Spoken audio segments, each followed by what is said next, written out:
So is it even beneficial to train in the heat? Well, research has shown that there are 4 main benefits that come with training in the heat. So the first one is a decreased heart rate.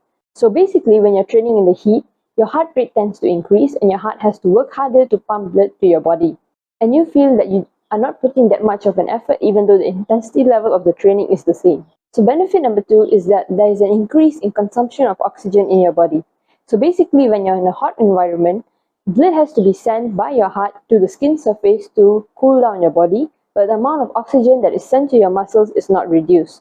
Therefore, the amount of stamina and endurance that you have tends to increase as your heart is used to working harder. Benefit number 3 is that you would see an increase in blood plasma volume. Benefit number 4 is that you would have a lower core body temperature when you start sweating. This is because your body will be able to regulate your core body temperature properly, and it wouldn't increase as much as it normally would if you hadn't trained in the heat. And therefore, at the optimal core body temperature, your body tends to perform optimally and at a higher level. So of course, there are risks when it comes to training in the heat. And these risks include dehydration, heat exhaustion, or when heat exhaustion becomes extreme, heat stroke.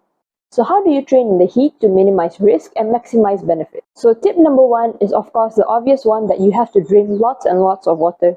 Make sure you keep sipping on water every 15 to 20 minutes. And if you are in prolonged exercise, make sure you also have a sports drink with you, as you lose a lot of salts and minerals, and the sports drink will help you replenish those. So if the heat is too overbearing and you can't stand it, make sure you train either in early mornings or in late evenings when the sun is just about to rise or when the sun has already set. These are usually the coolest points in the day.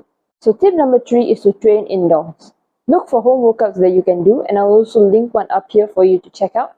But make sure you train indoors and you minimize the outdoor exercises that you have to do. Instead of doing an entire session outside, maybe just do your sprinting or your running work outside, and the rest of it, try to bring it indoors. Tip number 4 is dress to sweat. Make sure you dress in such a way that the clothing is light and breathable and it allows you to sweat, and it allows for the sweat to evaporate, as this will help cool down your body temperature and it will allow you to work for a longer period of time at an optimal level. So that is all for this video. And if you liked it, hit the thumbs up, hit the subscribe button, and I'll see you in the next video.